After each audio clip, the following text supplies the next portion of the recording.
할렐루야. 오늘 참 뜻깊은 추수감사 주일 예배로 하나님 앞에 예배 드리는데요. 올해는 좀 전형적인 우리 감사절 그 전통이나 이런 풍습에 쫓지 않고 우리는 그 마음의 감사 예배를 드리기를 원합니다. 옛날까지만 해도 막 단상에 과일, 어떤 과일을 올릴까 이런 고민에 그런 지내던 때가 있었는데요. 참 추수 감사 이 예배를 계속 드리다 보니까 하나님께서 가장 이 예배를 통해서 받기를 원하시는 그런 예배가 어떤 예배일까 이런 생각을 해보게 됩니다.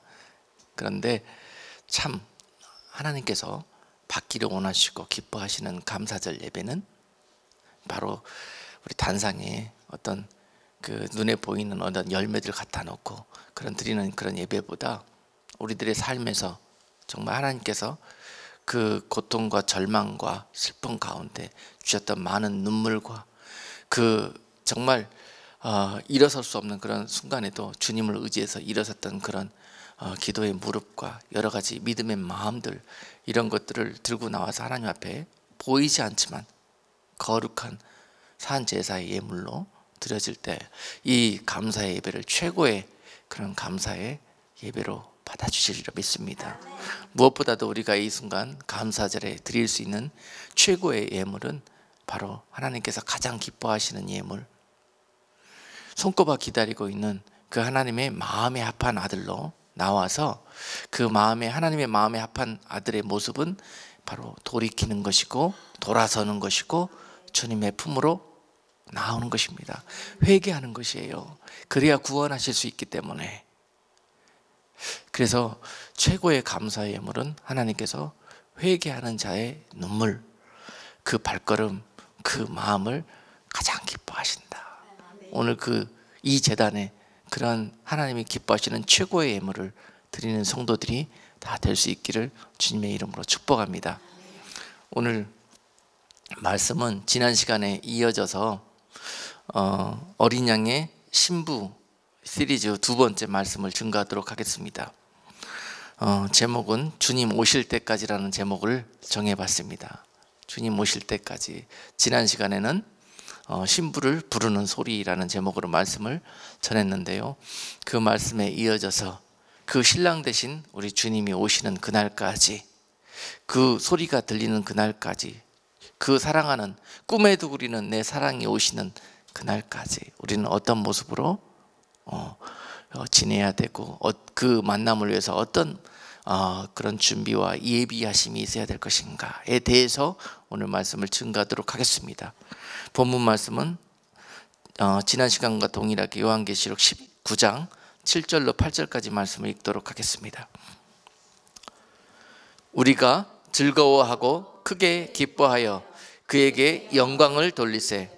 어린 양의 혼인 기약이 이르렀고 그 아내가 예비하였으니 그에게 허락하사 빛나고 깨끗한 세마포를 입게 하셨은즉 이 세마포는 성도들의 옳은 행실이로다 하더라. 아멘. 무엇보다도 우리네 인생 가운데서 주님을 만나게 되는 것, 이것만큼 중요하고 또 축복 중에 축복이 없습니다. 세상 많은 사람들 중에서 통계적으로 보더라도 우리가 주님을 알게 되었고 또 그 주님을 믿게 되었다는 사실이 얼마나 선택받은 사람들인가라는 것을 알 수 있습니다. 그리고 점점 그 숫자는 줄어가고 있고 이제 전 세계 인구 중에서 불과 10% 밑으로 내려갈 날이 얼마 안 남았습니다. 그런데 그 중에서 바로 내가 그 은혜 가운데 청함을 받고 또 그 아름다운 주님 만날 준비를 하는 그런 성도의 모습으로 살게 되었다는 것, 이것이 축복 중에 축복이라는 사실이에요. 이것이 감사할 제목 중에서 첫 번째 감사의 이유가 되어야 할 것입니다. 그런데 더 중요하고 더 귀한 은혜와 축복은 어디에 있는가 하면은요, 주님 다시 오실 때까지 그 초청받은 그 신부로서의 자격을 지켜가면서 주님 오셨을 때 택함 받는 그 영광의 자리에 나아가는 자가 축복 중에 축복받은 자요, 택함 받은 자요, 또한 은혜 받은 자인 줄로 믿습니다. 이런 축복을 사모하면서 나아가는 자들, 그런 자들이 바로 여러분들이 되어야 할 것입니다. 이미 구원의 그 은혜와 큰 축복을 받았지만은 그 구원이 떨어지지 않도록, 소멸되지 않도록 그 영광의 자리에 끝까지 이기는 자가 되어서 승리하면서 나아갈 수 있는 그런 성도가 복된 자요, 정말 축복받은 자다. 아멘.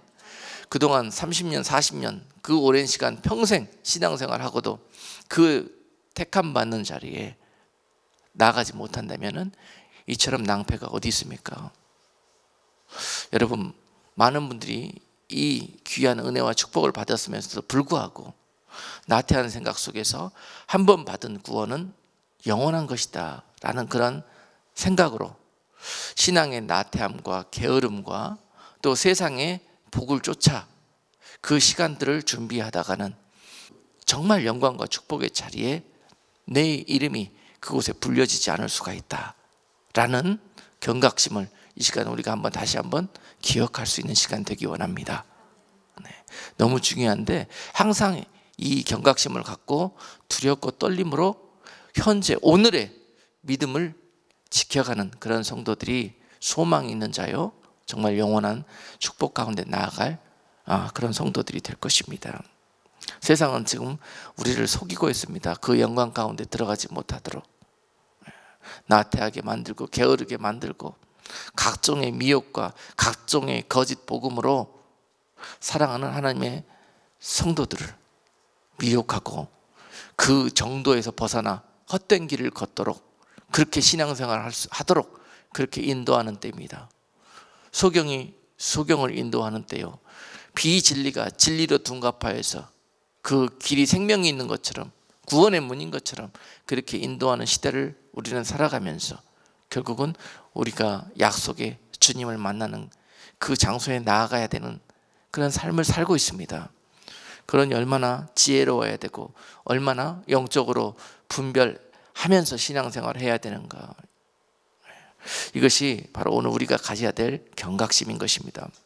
그러면 오늘 본문 말씀은 우리가 그러한 그리스도의 신부로 예비되어져야 되는 모습, 어떻게 하면은 그 택함 받는 약속의 장소에서 우리가 주님을 영광스럽게 뵐 수 있는 자격을 얻게 될 것인가에 대해서 오늘 본문 말씀이 성경에서 여러분들에게 말씀을 쭉 그 가이드라인과 매뉴얼을 제시하실 것입니다. 오늘 정신 바짝 차리고 오늘 말씀을 많이 보게 될 텐데요, 집중하셔서, 그리고 설교를 계속 동영상을 통해서 몇 번 반복해서 들으신다면은 여러분들에게 이 말씀이 어떤 전신갑주가 되어져서 여러분들에게 그 영광의 자리를 놓치지 않는 그런 갑옷이 되어져서 영적 이 갑옷을 통해서 그 영광의 자리에 나아가게 될 것입니다. 그래서 어떻게 신부로 예비되고 단장되어지는가, 우리는 무엇을 준비해야 되는가. 대부분요, 이 신부로서의 초청을 받고 그 후보자로 이 길을 걸어가고 있는 성도들은요, 이 현실 속에서 그들의 삶이 대부분 어렵고 힘들고 기구하고 많은 연단과 고난 가운데 현실의 삶을 사는 분들이 많습니다. 특별히 하나님이 그 그리스도의 신부의 그 얼마 안 되는 그 소수의 그 영광의 자리, 주님과 함께 그 왕처럼 왕과 같이 그날의 그 나라를 다스리는 그러한 영광의 자리에 이를 자들은요, 이 세상에서의 현실적인 세상적인 그런 만족과 그런 세상적인 축복 가운데 놓아두지 않으시고 항상 세상적으로 찌들리게 만들고 쫓기게 만들고 세상적으로 많은 연단과 고난의 시간들을 겪게 하시면서 이 길로 인도하여 가신다는 사실을 기억하십시오. 여러분, 내가 예수 믿으면서도 세상적으로 잘 되지도 않고 풀리지도 않고 계속 고난과 연단과 슬픔 가운데 그런 시간들을 겪게 하신다. 그러면은요, 여러분, 내 신앙이 잘못돼서 그렇다, 내 믿음이 잘못돼서 그렇다 라고 우리가 스스로 자책하는 경우가 많은데요, 아니에요. 내 신앙과 믿음이 말씀과 주님 안에서 그렇게 좁은 길을 걸어가고 있는 그런 신앙이라면 그런 결과물이 당연한 것입니다. 여러분, 자책하고 자학할 일이 아닙니다. 주님이 나와 함께 하시며 그 길로 인도하시기 때문에 그 영광을 주시기 위해서 나에게 헌눈 팔지 않고, 나에게 이 세상에 정주지 않고, 나태하지 않고, 나를 항상 깨어있게 만드시기 위해서 그 길로 나를 인도하고 계신다는 그런 위로를 이 시간 얻으시기를 바랍니다. 내가 그런 믿음 가운데 살면서 이런 세상적인 어려움 가운데 거하신다면 주님께서 나에게 그날에 그 어린 양의 신부의 영광에 그 면류관을 씌워주시기 위해서 오늘 그 길로 나를 인도하여 주시는구나 하는 그런 소망을 오늘 본문 가운데서 그 위로의 말씀으로 여러분 받고 돌아가시기를. 그래서 더욱더 그 길에서 이제는 슬프고 눈물 빼고 신태한탄하거나 또는 부정적인 생각 가지고 그 시간들을 걸어오셨다면 이제는 주님과 함께 소망 가운데 기뻐 찬송하면서 그 길을 걸어갈 수 있는 그 영광의 성도들 다 되시기를 주님의 이름으로 축복합니다. 그 능력이, 그 성령의 충만함이 오늘 예배를 통해서 여러분께 기름 부어주시기를 주님의 이름으로 또한 축복합니다.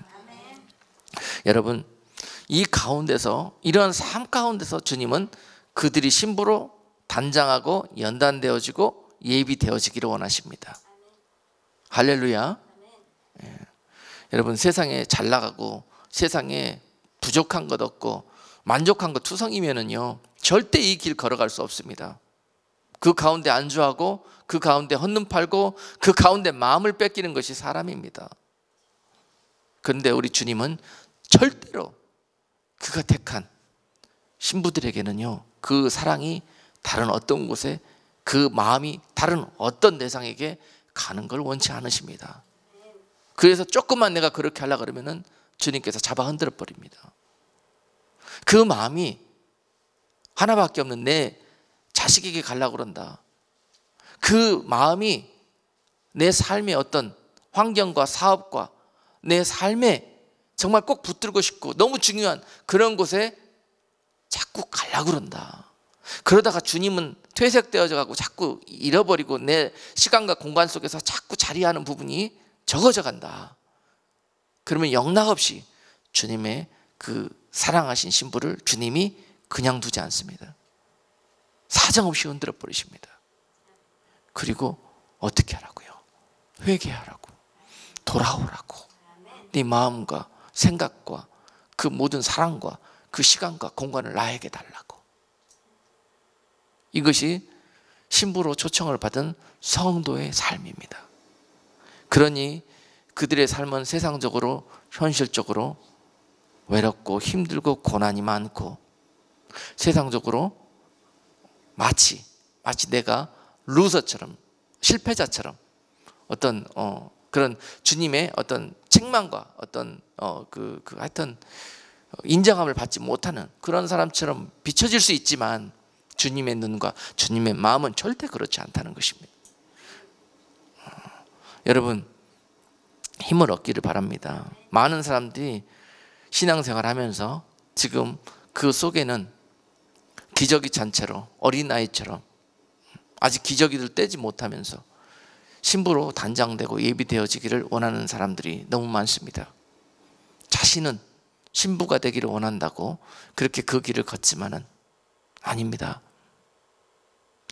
그 겉에 입어가는 그 드레스 속에, 신부의 예복 속에 주님은 우리들의 어린 나이와 같은 모습, 기복적이고 세상적이고 주시옵소서 주시옵소서, 주지 않으면 삐지고 돌아서고 원망하고 했던 이런 기저귀 찬 그런 어린 나이 신앙에서 이제 그 신부가 되기 위해서는 먼저 우리가 이런 마음으로 자라나기를 원하시는데요, 그런 때 어린 나이와 같았던 우리들을 귀히 보시고 예쁘게 보시고 이제 신부로 초청하시기 위해서 이제 이런 일들이 벌어집니다. 회초리를 들기도 하시고 우리 삶 속에 고난 선물 세트를 주시기도 하시고 많은 이런 일들을 통해서 이제 내 삶의 변화를 꾀하시는데요, 이때가 바로 내가 신부로 단장을 하기 시작해야 될 그런 때가 온 것입니다.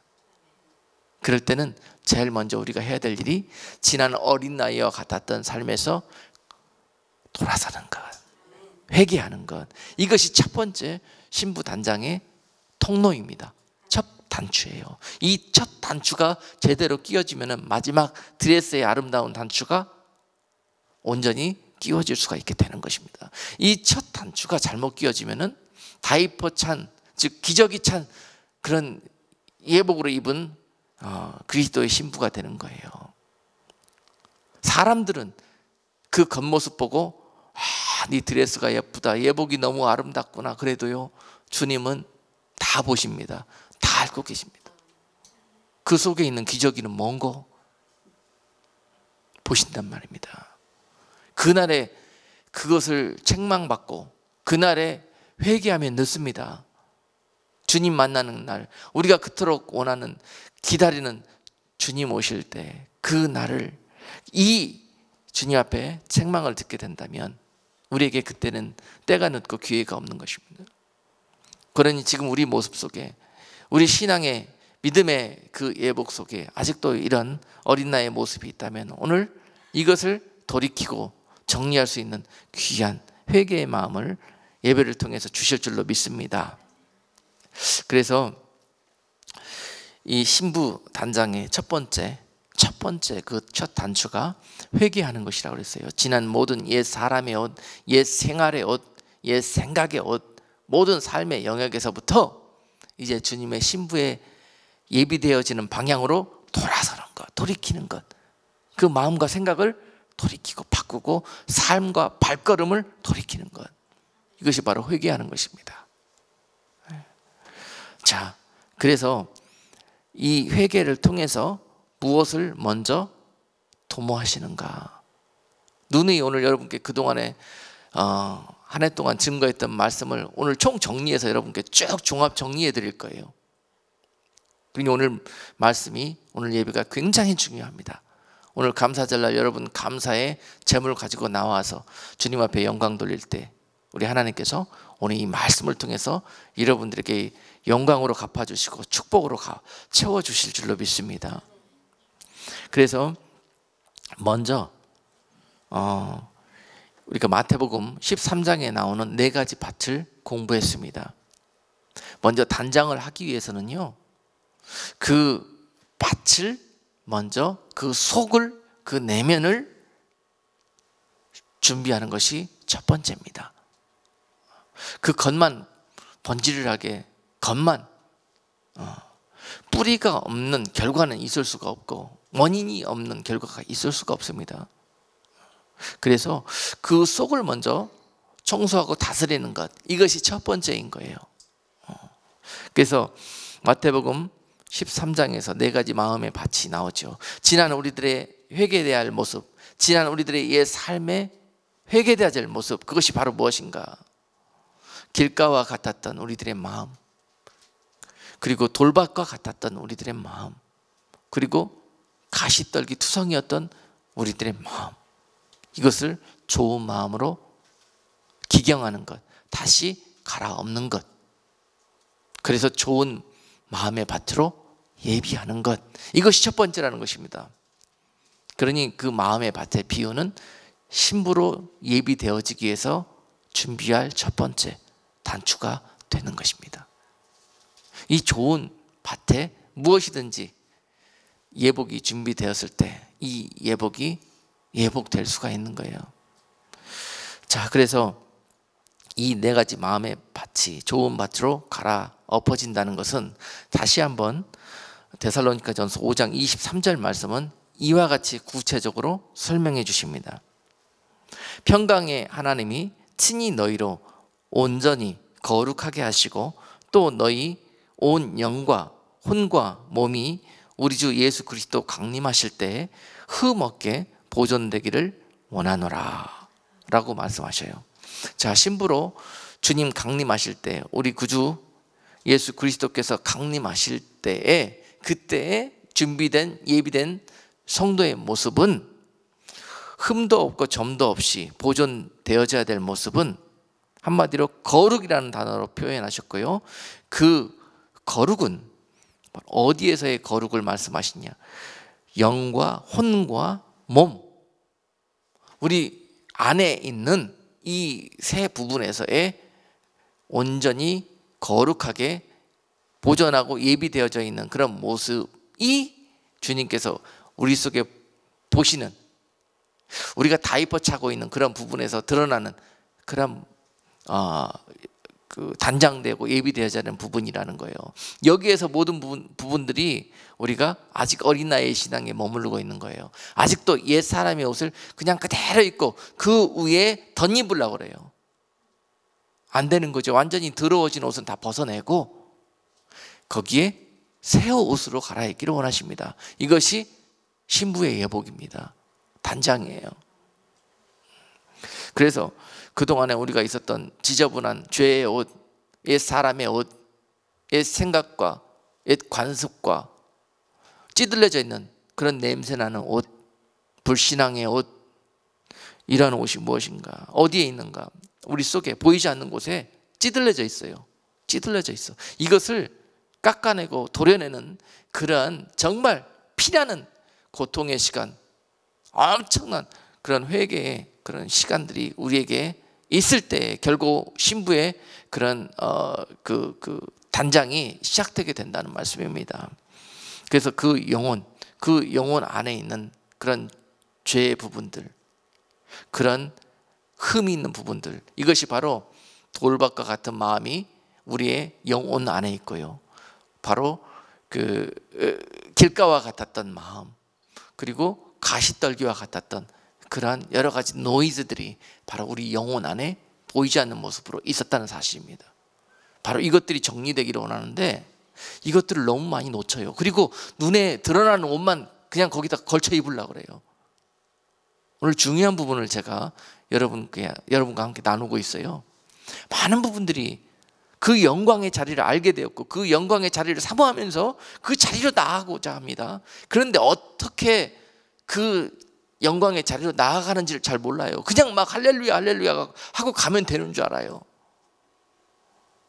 열심과 충성을 내서 열정으로 달려가는데 아니라는 거예요. 거기에 길이 있고 정도가 있습니다. 말씀의 길을 쫓아서 거기로 가야 되는 거예요. 오늘 그 말씀이 정도를 우리에게 제시하고 계시는 거예요. 먼저 우리 속에 있는 것, 우리 영혼 안에 있는 굳어진 마음들. 여러분 너무 굳어져서요, 성령이 아무리 여러분 마음속에, 여러분 심령 안에 들어오셔서 여러분들을 주장하시고 인도하려고 해도 들어가지가 않아요. 먹히지가 않아요. 얼마나 생각이 단단하고 얼마나 마음이 단단한지 모릅니다. 마치 길가와 같습니다. 그나마 조금 은혜 받았다고 열렸다 하더라도요, 그것이 마치 흙이 얕은 돌밭과 같아서 아무리 말씀이 들어오고 아무리 성령이 타치를 하려고 해도 뿌리가 얕음으로 말미암아 잠시 기뻤다가 잠시 믿음의 그런 뿌리가 내리는가 했다. 그냥 해가 남에 다 내가 언제 믿음이 있었냐, 내가 언제 그랬냐, 곧바로 주저앉아 버리는 그런 믿음에서. 어린아이잖아요. 또는 어느 정도 좀 자라올라다가 조금 있으니까는 재리와 염려들이 가시떨기처럼 그 믿음의 나무를 덮칠 때 속절없이 그것들에 묶여버려가지고 자라지 못하고 또 결실하지 못함으로 말미암아서 책망이 이르지 않습니까? 바로 이런 모습. 먼저 우리 속에, 우리 안에 좋은 밭으로 이런 것들을 제하면서 굳어진 생각, 고정관념들, 내가 지금까지 세상 사람으로 세상 살아오면서 내 속에 자리 잡혀 있는 그런 틀, 이런 것들을 깨부시는 것이 먼저라는 것입니다. 깨부셔야 합니다. 생명 걸고 깨부셔야 해요. 이것 부시지 않고 그 위에 덧칠해봐야 해요. 여러분, 더러워진 기본에 더 새 옷을 입어봐야 또 더러워집니다. 냄새 납니다. 먼저 이 작업을 하시는 것이 중요한데, 이것이 바로 첫 단추인 회개인 것이에요. 그래서 다시 한번 이사야서 40장 말씀은 우리에게 어떻게 그 굳어진 밭을 좋은 밭으로 기경하고 그 밭에 주님이 그날에 오시는 날 다시 오실 수 있도록 우리가 여호와의 대로를 예비할 수 있겠는가를 설명하시는데요.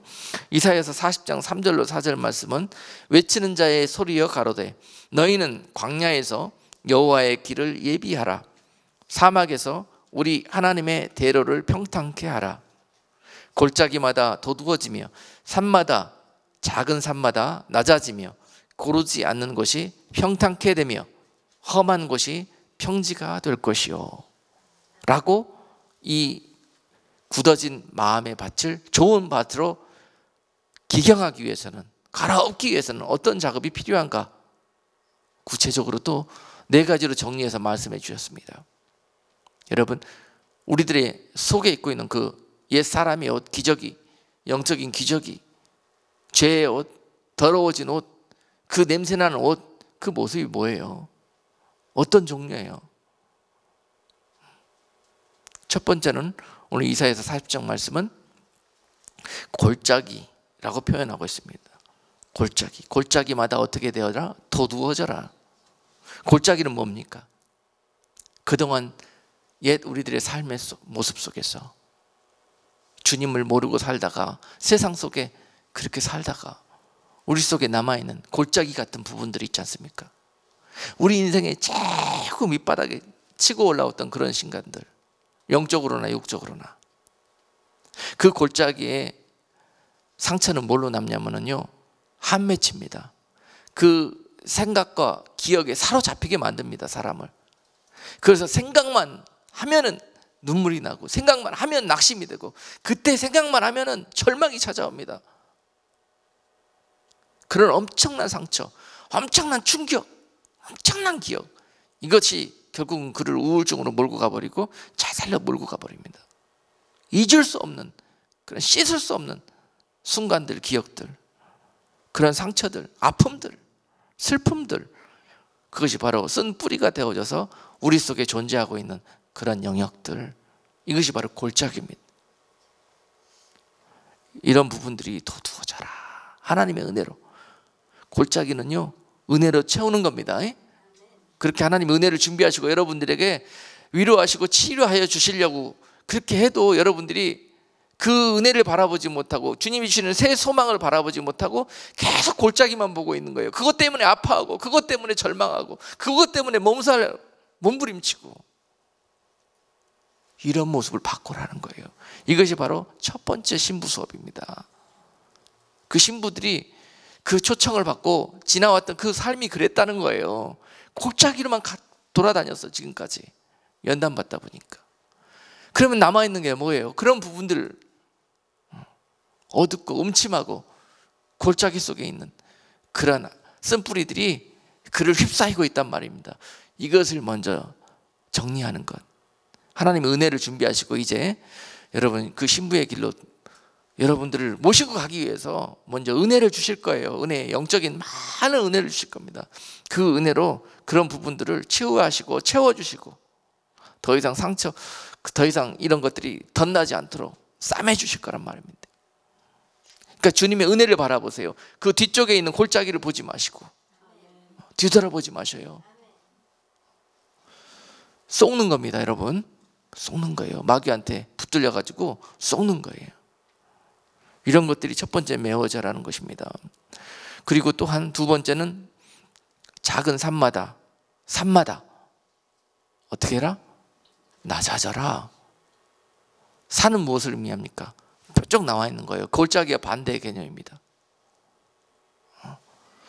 순간순간 내가 하나님보다 더 드러나고 또 크고 작든 간에 이런 많은 교만한 일들이나 또는 드러나고자 하는 그런 일들이나 높아지고자 하는 그런 마음들이 우리 속에서 순간순간 솟아난다는 거예요. 어떨 때는 크게 이런 것들이 드러나기도 하고 어떨 때는 눈에 보이지 않게 작은 산으로 나타나기도 하고 우리 속에 있는 이런 속성들, 이런 것들을 다스리고 나오라는 거예요. 거기에 그 다음에 자꾸 신부의 옷이 덧입혀져 나갈 것입니다. 이런 기본 베이스가 너무 중요하다는 거죠.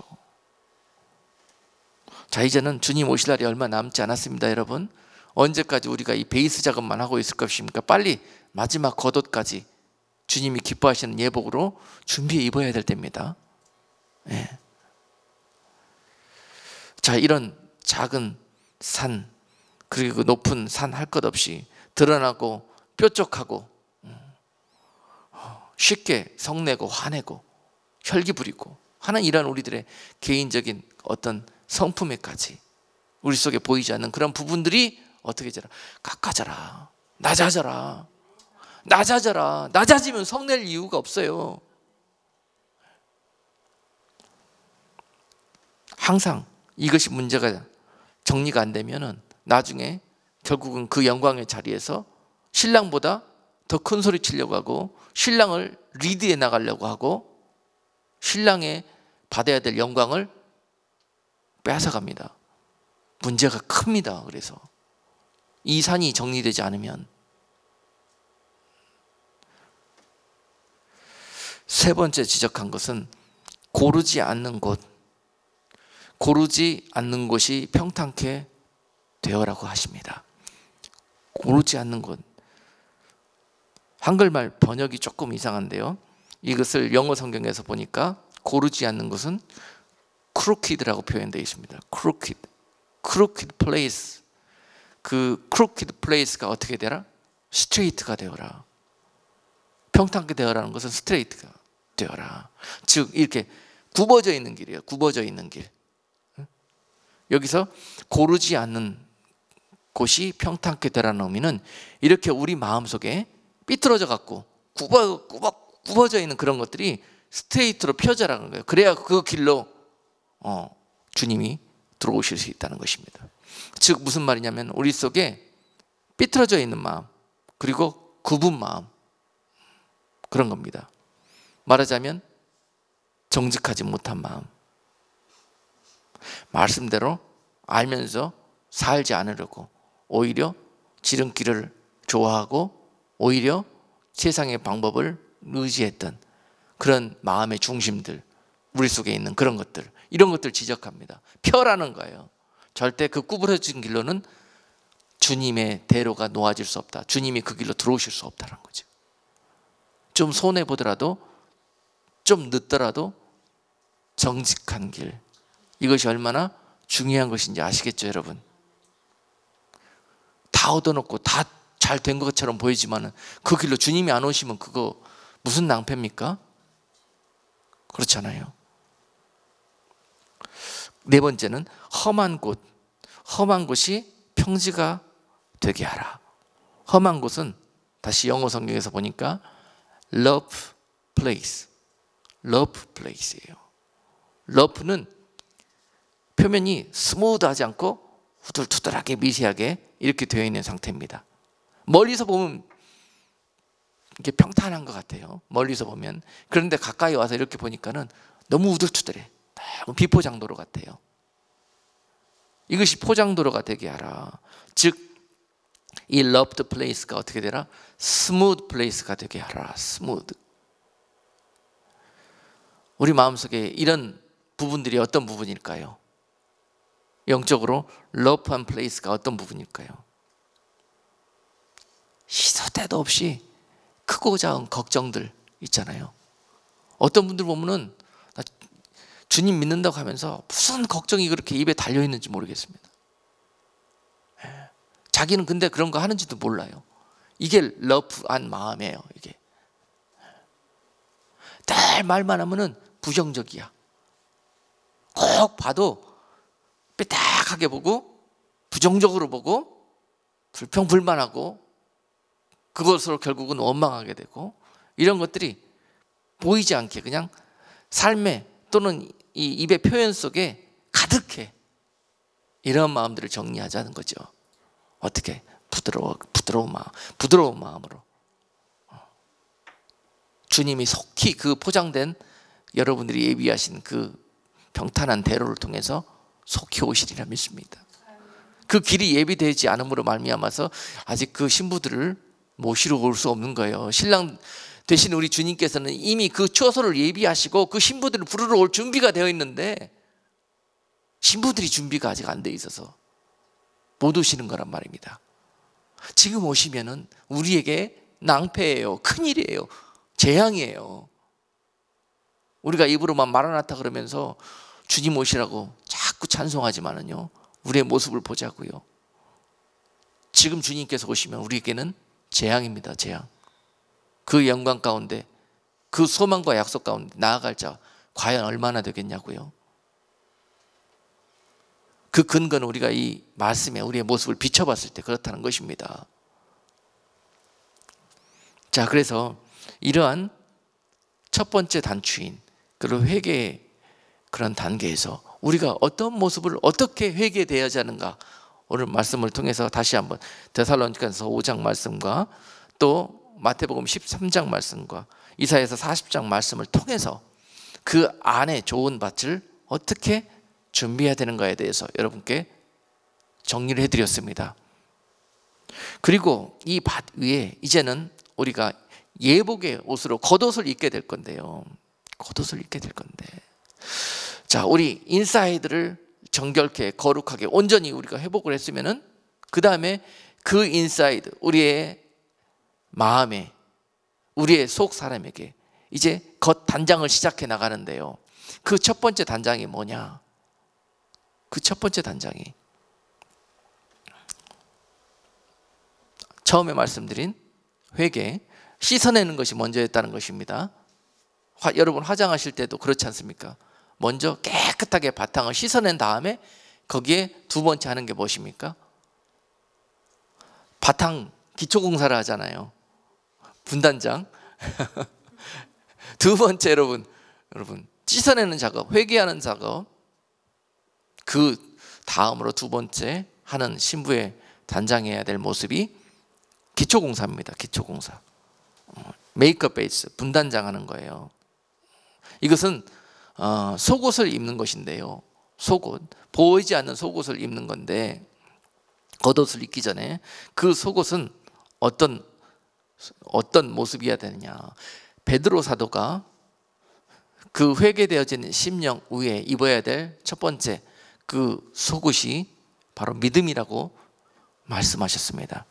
베드로후서 1장 4절로 7절 말씀에서 이로써 그 보배롭고 지극히 큰 약속을 우리에게 주사 이 약속으로 말미암아 너희로 정욕을 인하여 세상에서 썩어질 것을 피하여 신의 성품에 참여하는 자가 되게 하려 하셨으니, 이러므로 너희가 더욱 힘써 너희 믿음의 덕을, 덕의 지식을, 지식의 절제를, 절제의 인내를, 인내의 경건을, 경건의 형제 우애를, 형제 우애의 사랑을 공급하라. 베드로 사도가 이 하나님의 성품, 그리스도의 신부로 하나님의 집에서 영원히 살 때 입어야 될 우리들의 예복을 준비하는 그런 모습은 어떤 모습이어야 되느냐?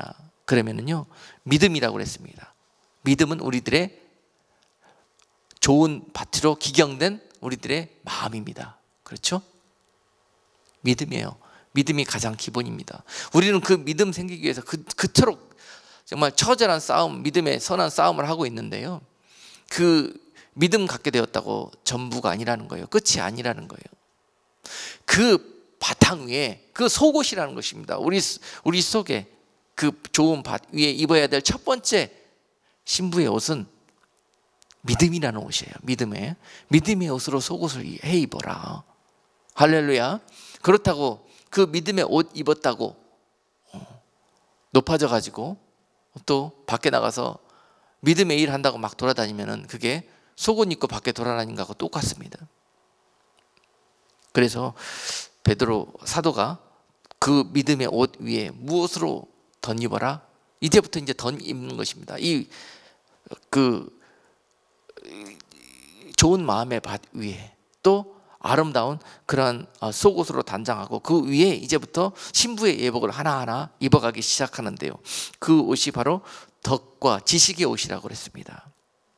시간이 없어서 설명하지 않고 넘어가겠습니다. 그리고 또한 그 옷 위에다가 절제와 인내와 경건의 옷을 덧입어라. 그리고 또한 그 옷 위에다가 마지막 겉옷을 무엇을 입어라? 형제의 우애와 사랑의 옷을 입어라. 예수님께서 복음의 핵심에 대해서 말씀하실 때 주었던 말씀이 있잖아요. 하나님을 향한 사랑과 또한 형제와 이웃을 향한 그 사랑으로 십자가가 정리된다고 말씀을 주셨지 않습니까? 그런 것처럼 우리 속에 마지막 준비되어야 할 신부의 예복은 형제의 우애와 조건 없는 절대적인 아가페의 사랑의 옷으로 그것을 입는 것, 이것이 바로 신부 단장의 완성을 의미하는 것입니다. 그래서 베드로 사도가 베드로후서 1장 오늘 방금 읽은 말씀에서 그와 같이 권면을 주시면서 신부의 길로 예비되기를 소망하는 성도들이요, 믿음이 있다고 거기에서 머물지 말고, 거기에서 믿음 자랑하고 다니지 말고, 그 믿음 위에다가 이러한 지식과 덕과 또 절제와 인내와 경건의 옷, 그 다음에 형제의 은혜와 사랑의 옷을 입는 일에 철저하게 이 일에 힘쓰라는 거예요. 이것이 바로 신부 단장이고 주님이 오시는 길을 예비하는, 그 영광과 소망의 길에서 택함에 나아가는 그러한 신부가 될 것이라는 것입니다. 그리고 또한 사도 바울은 그 입어야 될 우리의 속옷, 바탕옷, 그런 옷이 무엇이냐? 사랑이라고 그랬습니다. 사랑의 옷으로 속옷을 입어라. 사랑의 옷. 고린도전서 13장 1절로 3절 말씀에서요, 내가 사람의 방언과 천사의 말을 할지라도 사랑이 없으면 소리나는 구리와 울리는 꽹과리가 되고, 내가 예언하는 능이 있어 모든 비밀과 모든 지식을 알고 또 산을 옮길 만한 모든 믿음이 있을지라도 사랑이 없으면 내가 아무것도 아니요, 내가 내게 있는 모든 것으로 구제하고 또 내 몸을 불사르게 내어줄지라도 사랑이 없으면 내게 아무 유익이 없느니라 라고 말씀하고 계십니다. 사랑이 없으면 아무것도 아니요, 사랑이 없으면 울리는 꽹과리요, 아무 유익이 내게 없다고 말씀하십니다. 그러므로 무엇을 하든지, 무슨 옷을 입든지, 어떻게 단장을 하든지 그 속에 사랑의 옷을 입지 못하면 우리에게 아무것도 아니라는 거예요. 얼마나 중요한 옷인지, 무엇을 하든지 사랑이 기본이 되어져 있어야 된다는 것입니다. 사랑이 기본이 되어지지 않고 나의 의로 되어진 모든 일들은 아무리 아름다운 예복을 겉옷으로 입어도 주님께서 그를 신부로 맞지 않는다는 거예요. 이 아름다운 믿음의 옷과 사랑의 옷을 속옷으로 입을 때 비로소 그 가운데서 이제 정말 아름다운 신부의 빛나는 예복들이 입혀지기 시작하는데요, 그 신부가 입어야 될 마지막 겉옷, 그 겉옷은 두 가지입니다. 말씀에서 우리에게 제시하고 있는 겉옷의 종류는 두 가지가 있는데요, 그 첫 번째는 세마포 예복입니다. 오늘 요한계시록 19장에서 읽었던 세마포, 신부가 준비해야 될 예복, 첫 번째 겉옷은 세마포 옷입니다. 세마포.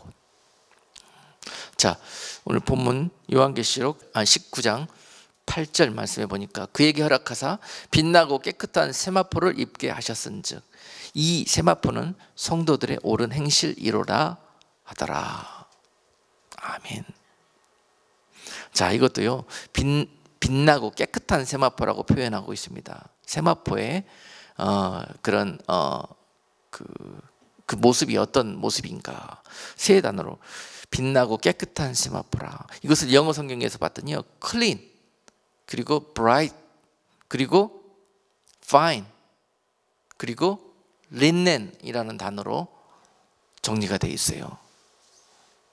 자, 여러분, 우리가 준비해야 될 마지막 겉옷, 신부의 준비할 겉옷 세마포는 어떤 종류이냐, 어떤 모습이냐, 어떻게 우리가 준비하는 것이냐. 자, 세마포는 먼저 특징이 클린하다 그랬습니다. 클린, 깨끗해야 돼요. 깨끗해야 됩니다.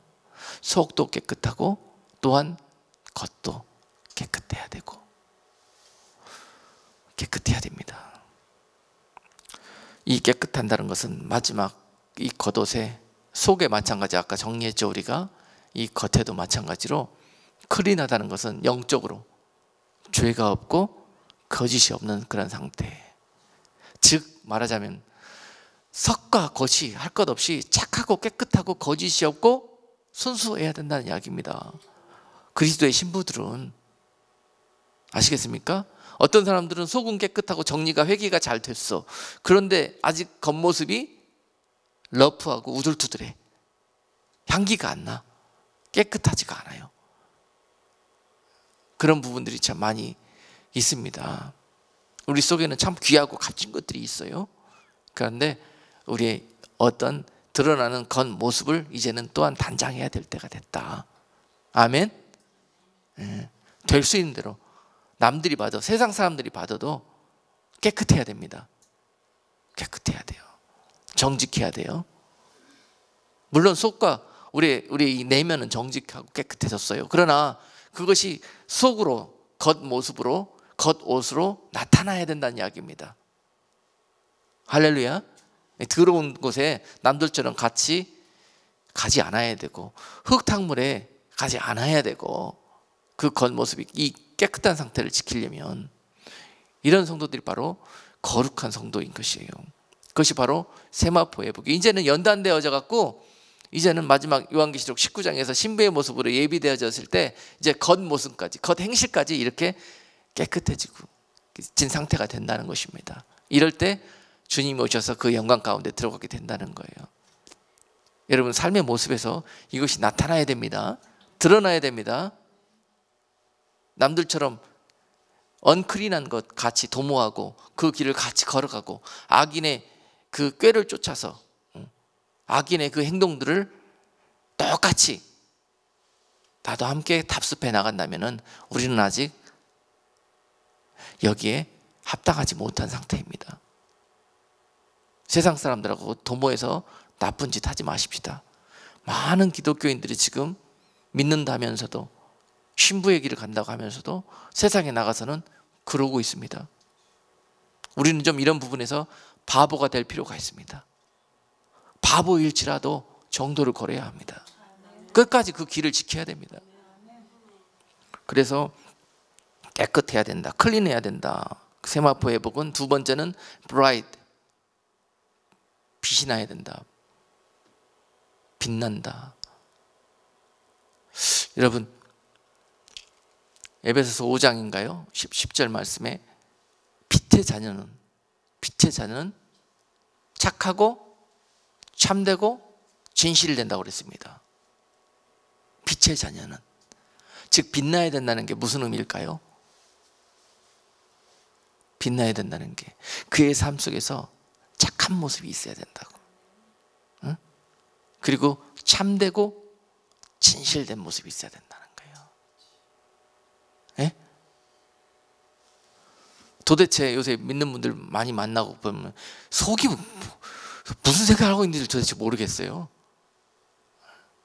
진실된 모습이나 참된 모습이나 같이 마음을 나누고 싶은 그런 마음이 별로 열리지가 않아요. 그렇잖아요. 주님이 지켜주십니다. 다음 말씀 보실 건데 거기에서 나타난다. 주님이 방패가 되어서 지켜주실 거예요. 주님이 그 신부들은 지켜가십니다. 내가 나를 지키려고 하니까 그렇게 막 꽁꽁 싸고 내가 셀프 디펜스를 막 세상적으로 육적으로 해나가는 거예요. 그러니 도대체 빛의 자녀로서의 빛이 나야지 말이죠. 향기가 나야지 말이죠. 도대체 예? 주님을 믿읍시다. 신뢰합시다. 우리 좀 백합화가 가시에 찔려서 상처가 나는 한이 있어도 내가 참되고 진실되게 행하다가 오히려 사기도 당하고 쏟기도 하고 내가 손해도 보고 하는 일이 있어도 이것 자체가 주님이 그 백합화가 가시에 찔리는 것을 허락하신 주님이에요. 이 찔리는 속에서 찔리고 상한 그 속에서 백합의 향기가 진동을 하면서 그리스도의 향기로 세상에 드러나고 세상에 정말 그리스도의 향기를 뿜는 그러한 통로가 되어진다는 사실입니다. 나는 찔리고 상하고 피 흘리고 눈물 흘리고 상처당했지만 그런 일들을 통해서 주님께서 또한 우리가 생각하지도 못하는 그런 하나님의 일들을 행하고, 또한 하나님의 일들을 그를 통해서 행한 후에는 어떻게 한다? 그걸로 끝나게 하시냐? 채워주시고 갚아주시고 회복시켜주시는 하나님이세요. 아멘? 이 땅에서 그것을 채워주고 갚아주고 회복하고 해주기를 원하기 때문에 여러분들이 응답을 못 받은 것처럼 생각하지만은, 이 땅에서 채워주고 회복하고 보상해 주지 않았다면 어디서? 그날에 주님 만나는 날 영원한 곳에서 보상해 주십니다. 하나도 흐트러지지 않고 주님 때문에, 주님의 말씀 의지해서 살고자 여러분들이 손해당하고 눈물 흘리고 손해보고 핍박당한 것들 절대 손해보고 여러분 그냥 흘려보낸 것이 아니에요. 이 땅에서 갚아주시지 않으면은, 주님의 영광의 도구로 쓰신 후에 갚아주시지 않으면은 그 날에 여러분들에게 면류관으로 갚아주실 거예요. 그러니 믿음의 담력을 가지십시다. 말씀을 믿으려면 온전히 믿자고요. 그래서 하나님의 자녀는 빛의 특성이 있어야 된다. 착하고 진실되고 의로운 그런 모습이 우리 가운데 반드시 겉모습에 드러나야 된다. 이 예복입니다. 세마포 예복. 그리고 fine. fine은 두 가지 뜻이 있죠. 좋다는 말도 있고 가늘다는 뜻도 있어요. 여기서는 가늘다는 뜻입니다. 세마포 예복은 가는 실로 짜요. 가는 실로. 즉 가는 실로 짜야 어떻다? 패브릭이, 그 직물이 감나가는 직물이 되는 거예요. 네? 가는 실로 짠 직물이 비싼 옷이에요. 그래서 이 세마포는 가는 실로 짜야 됩니다. 파인 양으로 짜야 되는 거예요. 가는다는 거, 얼마나 무슨 의미가 있는지, 얼마나 많은 여기에 수고와 많은 눈물과 정성이 들어가야 되는지, 그래야 가는 실이 나오는지요. 일전에 여러분들에게 이 가는 의미로, 고운 가루로 부서진다는 의미로 여러분께 해석했습니다. 예? 똑같은 그런 열매라고 다 같은 열매가 아니고, 똑같은 이 실이라고 해서 같은 실이 아닙니다. 굵기의 차이가 있어요. 누가 얼마나 고운 가루로 부서졌느냐의 차이가 있습니다. 그래서 거기에서 재물이 되고 예물이 되느냐 못 되느냐의 차이가 있다는 것입니다. 그래서 너희가 부스러지되 더욱더 고운 가루로 부스러져라고, 그래야 하나님의 성소의 진설병으로 너희가 재물되어 놓이게 될 것이라고. 이것이 바로 신부의 삶인데, 그들의 삶을 고운 가루로 이렇게 가늘게 만들기 위해서 하나님은 연단의 연단을, 고난의 고난을 통해서 그들을 이 예복을 입히시기 위해서 그 길로 인도하여 가신다는 거예요.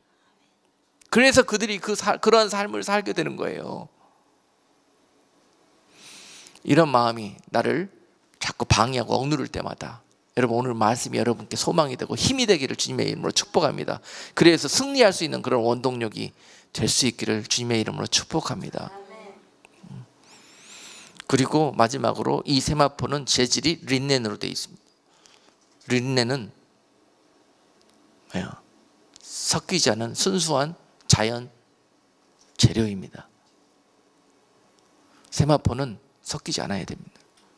여러 가지 막 섞어서 짜면 안 됩니다, 여러분. 그래서 여러분 세마포 마지막 겉옷을 입기 위해서는요, 세상에 이것저것 다 섞어다가, 좋다는 거 다 섞어다가 주님 앞에 영광 돌린다고 돌려봐야 안 그래요. 주님은 린넨만 받습니다. 할렐루야. 여러분 세마포 예복 해 입으신다고 이 빛나고 하얀 옷 안 입고요, 여러분 오히려 이런 옷 입으면 더 주님이 기뻐하시고 다른 사람들 중에서 나를 제일 먼저 부르실 것이다 그러고 온갖 색동저고리 해 입고 나타나면 안 된다는 거예요. 순수하고 깨끗해야 돼요. 섞이면 안 돼요. 아시겠습니까? 그래서 우리 마음을 어떤 우상과 같은 존재들과도 섞어 짜면 안 됩니다. 우리의 생각과 마음을 절대로 그렇게 하면 안 돼요. 이것이 우리가 겉옷으로 준비해서 입어야 될 세마포 예복의 모습입니다. 이것을 어떻게 준비해야 되는지도 이제 여러분께 설명을 드렸습니다. 그리고 이 신부가 이 세마포 예복을 준비한 후에 마지막에 또 하나의 예복을 준비해야 되는데, 얼마 전에 여러분께 말씀을 증거한 그런 내용입니다. 바로 이 거룩한 하얀 정결한 세마포 예복 플러스 마지막 때에 주님 오실 날이 가까워지면서 신부들은 마지막 옷을 준비하게 되는데요, 그때 상황이 전투의 상황입니다. 전투의 상황이에요. 영적 전투예요. 원수 마귀가 그 신부들이 신부되지 못하도록 우는 사자처럼 누구를 가서 공격합니까? 그런 영광스러운 약속과 소망을 가지고 믿음의 길을 걸어가고 있는 성도들에게 군대가 되어서 가서 달라붙을 거란 말입니다. 그러니 무슨 옷을 입어야 합니까? 군복을 입어야 돼요. 전투복을 입어야 해요. 영적 전투복. 그것을 준비하지 못하면 아무리 내가 그 영광의 자리를 가고 싶어도 그 싸움에서 이길 수가 없습니다. 그 세마포 예복이 어느 정도의 여성스러운 모습이 있다면은, 자, 이 또 다른 겉옷, 이 전투복, 영적 전투복인 전신갑주의 옷은 남성적인 그런 의미가 있는 것입니다. 그래서 에베소서 6장 10절 말씀에서, 에베소서 6장 10절 말씀에서 마지막 우리가 입어야 될 전투복, 군복의 예복은 무엇인가? 13절로 17절까지 읽겠습니다. 그러므로 하나님의 전신갑주를 취하라.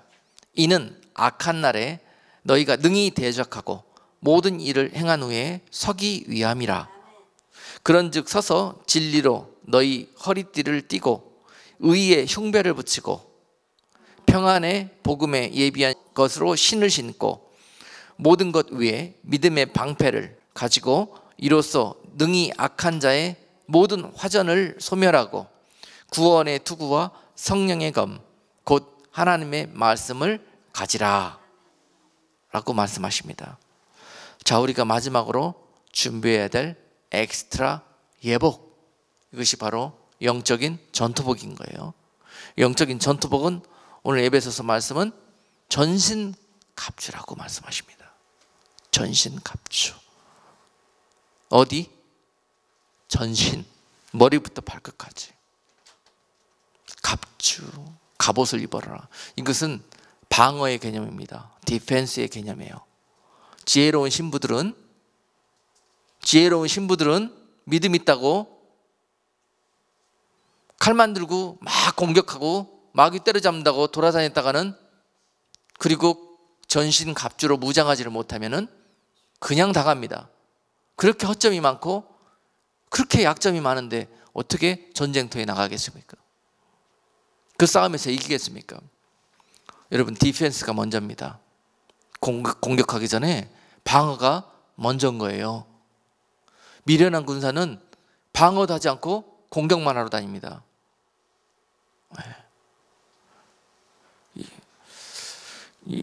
열심과 충성한다고 지혜롭지 못한 상태에서 이와 같은 모습으로 나가면은 원수 마귀와의 싸움에서 백전백패입니다. 그러므로 오늘 말씀은 하나님의 전신갑주를 취하라. 이것이 먼저다는 거예요. 그 취해야 될 전신갑주는 악한 날에 너희가 능히 원수 마귀와 대적하고 이 모든 일에서 승리하고 서기 위함이라는 거죠. 자, 오늘 본 말씀이 무엇을 의미하는지 이해가 되시죠? 그리고 그 마지막 영적인 전투복의 예복을 어떻게 준비하는 것인가? 14절에서 먼저 진리의 허리띠를 두라고 했습니다. 진리의 허리띠. 허리띠는 주로 어떤 역할을 하느냐? 허리는 우리의 어떤 모든 행동에 아주 힘과 능력을 발휘할 수 있는 중심적인 핵심적인 부분입니다. 허리. 그래서 이 허리가 받쳐주지 않으면 어떤 것도 제대로 파워가 나오지 않고 역할이 되지가 않습니다. 그런데 중요한 것은 이 중심이 뭘로? 진리의 말씀으로 부장되어 있으라는 거예요. 항상 진리의 말씀에 근거해서 거기에서 파워가 나온다는 거예요. 어떤 것도 그 중심에 진리를 대신해서 다른 것도 갖다 놓지 말라는 것이죠. 말씀으로 항상 우리들의 삶의 근간과 중심과 이런 것들을 굳건하게 반석으로 준비해 놔라. 진리로 허리띠를 두르고. 우리가 준비해야 될 영적인 전신갑주는 어떤 것인가? 두 번째, 의의 흉배를 붙여라. 그리고 구원의 투구를 함께 봅니다. 구원의 투구를 써라. 여러분, 구원의 투구와 의의 흉배를 붙여라. 흉배는 가슴을 보호하는 장비고, 투구는 머리를 보호하는 장비예요. 그렇죠? 머리와 가슴을 보호하기 위해서 투구와 흉배를 준비하라 그랬습니다. 자, 머리로 들어오는 원수 마귀가 싸움을 걸어올 때 어떻게 걸어옵니까?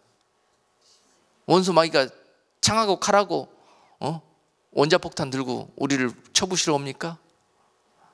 그렇지 않습니다. 아주 세미하게 보이지도 않는 무기 들고 우리 생각 속으로 찾아옵니다. 먼저 우리 눈으로 찾아오고, 코로 찾아오고, 입으로 찾아오고, 하여튼 우리가 느낄 수 있는 모든 정보가 들어올 수 있는, 어디로? 생각으로 들어올 수 있는 모든 통로를 통해서 원수 마귀가 그렇게 싸움을 걸어오는 겁니다. 칼 갖고, 총 갖고 우리에게 싸움을 걸어오는 것이 절대 아니에요. 자, 그래서 그 생각으로 찾아오고 있는 모든, 그래서 생각으로 역사하고 있는 그 모든 것들을 투구로 커버하라는 거예요. 역시 전신갑주는요, 하나님의 말씀을 의미합니다. 전신갑주의 모든 부분들은 말씀으로 커버하라는 거예요. 말씀에 필터를 끼우라는 거예요. 촘촘하게 모든 우리의 삶 속에서, 우리의 몸속으로, 우리 속으로 들어오는 그런 시그널들을, 신호들을요, 철저하게 거기에 필터를 세우라는 건데, 그 필터가 뭐가 돼야 되느냐? 말씀이 돼야 된다는 거예요. 철저하게 말씀에 비춰봐서 우리 속으로 들여놓으라는 거예요. 먼저 그 생각으로 들어오게 되고, 그 생각에 머물러 있던 것이 이해가 되고 깨달아져서 마음으로 내려오게 되는데요, 이 통로에 철저하게 이 말씀의 필터인 투구와 흉배를 통해서 방어를 삼아야 된다. 거듭거듭 강조하고 있는 것입니다.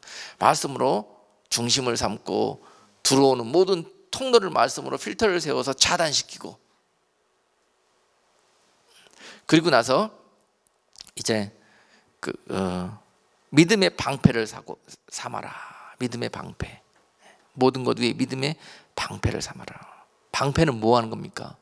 이건 역시 막아내는 겁니다. 그런데 우리 몸을 전체를 지금 보호하기 위해서 이 방패가 필요하잖아요. 이 방패는요, 곰곰이 생각해 보니까는 저에게 이런 은혜를 주셔요. 이 믿음의 방패가 어떤 모습일까? 이 믿음의 방패는 생각으로 들어오는 것, 우리 허리, 가슴, 우리의 어디, 이것을 삶의 전 영역을, 우리 몸의 전 영역을 향해 날아오는 모든 공격을 지켜줄 수 있는 무기거든요. 이 방어 무기인데, 그러면 이것이 뭘까? 생각해 보니까 이게 바로 영적인 면역력인 것 같아요. 면역력. 이 방패는 말씀, 이것도 역시 말씀의 방패로 삼아야 되는데, 우리에게 날아오는 모든 공격을, 즉 어떤 바이러스든지 어떤 그 병이든지 이런 것들이 생길 수 있는 모든 그런 자체의 면역력을 키워나가는 것, 말씀으로, 이것이 바로 믿음의 방패로 무장하는 것이라는 그런 생각을 갖게 해주셨습니다. 우리 삶 속에 이러한 그런 영적인 면역력이 왕성하게 우리 방역 무기로 자리하고 있을 때, 어떠한 마귀가 주는 바이러스도 우리 생각 속으로 틈타지 못하도록 이 믿음의 방패가 막아줄 것이다. 그래서 이 영적인 바이러스에, 마귀가 주는 바이러스에 감염되면 여러분 뭐가 된다고 그랬습니까? 어떤 병에 걸린다고 그랬습니까? 영적인 치매병에 걸린다고 그랬어요. 믿음의 길을 가다가도 까맣까맣해. 그래서 내가 도대체 뭐 하고 있는 거지? 내가 왜 이 길을 걷고 있는 거지? 그러다가 나중에 좀 이 병이 회개하지 못하고 더 나아가게 된다면 영적인 문둥병 상태까지 발전이 된다고 그랬지 않습니까? 그래서 도대체 살이 썩어가고 살점이 그냥 막 날아가도 무감각해지는 거예요. 문둥병은 몰라. 내가 죽는지 사는지도 모르고, 결국은 내가 지금 신부의 길을 가고 있는지 이런 것도 다 치매병에 걸려서 까먹어버렸고, 문둥병 상태가 돼갖고 마귀에게 밥이 돼갖고 다 잡혀먹는 거예요. 신부들이 이러고 있어요 지금. 그 영광으로 나가야 될 사람들이. 무엇 때문에? 이 영적인 전투 복장을 입지 못해서 마귀의 그 공격인 바이러스에 감염돼 갖고 우리 속에서 생각을 야금야금 좀 먹고 생각 속에서 부정적이고 네거티브하고 뭐 여러 가지로 불평하고 원망하고 걱정 근심하게 만들어 가지고 우리를 주저앉히게 만든다는 사실이죠. 이것이 원수 마귀가 공격하는 메커니즘입니다. 그러니 그런 공격 앞에 믿음의 방패로 막아서라 말씀으로 영적인 면역력을 의미하는 거예요. 그래서 자, 그리고 난 다음에 이렇게 되었을 때 평안의 신발로 또한 준비해라. 신발은 발을 보호하는 방어 무기입니다. 신발. 네가 어떤 곳을 다니든지 비탈 길을 가든지 아니면은 외로운 고난의 길을 가든지 좁은 길을 가든지 십자가의 길을 가든지 그 가는 길을 너로 인해서 고통당하지 않고 아프지 않고 이 영적인 전투화가 네 발걸음과 네 삶의 행보를 지켜줄 것이다. 아멘. 그래서 너를 항상 고난의 길을 가든지 어떤 어려움과 어떤 난관 속에서도 너를 항상 평안한 가운데 그 일을 행할 수 있도록 너를 지켜줄 것이다. 너의 삶과 너의 신앙을 지켜줄 것이다. 그리고 너를 통해서 그 발걸음을 어느 곳든지 보내서 그 복음을 예비하는 그런 아름다운 전사로 복음을 증거하고 또 복음을 나누는 그러한 하나님의 말씀의 병기로 이 믿음의 영적 무장을 하고 있는 이 그리스도의 군사를 통해서 하나님이 또한 이 아름다운 일들을 행하여 가실 것이다. 그리고 그에게 마지막으로 한 무기, 그 손에 성령의 검을 들려주셔서 이 일을 행하게 되실 것이다. 그리고 난 다음에 이 모든 머리끝부터 발끝까지 무장을 하고 방패를 들고 그 싸움에 나간 자들이 결국은 그 성령의 검을 가지고 나서 그 영적 전투에서 그 원수 마귀를 쳐 부시고, 아멘, 하나님의 나라를 회복하는 거예요. 하나님의 잃어버린 그 성도들과 하나님의 자녀들을 찾아오는 거예요. 그 영적 전투에서 승리함으로 말미암아. 그래서 그리스도의 군사들이 필요한 것입니다. 이렇게 해서 그리스도의 신부가 그리스도의 군사가 되는 거예요. 그 속에서는 주님이 어디로 보내든지 어디로 인도하든지 따라가며 주님께서 무슨 말씀을 하시든지 순종하며 항상 그런 중심이 있기 때문에요. 그런 군사와 같은 영육간의 무장을 한 성도들을 통해서 하나님이 이 마지막 때 많은 영혼들을 추수하고 또한 많은 그런 상급을 그를 통해서 쌓게 하신 후에 그 신부의 영광의 자리에서 그를 영광스럽게 축복하고 또 그에게 그 영광을 주시는 것입니다.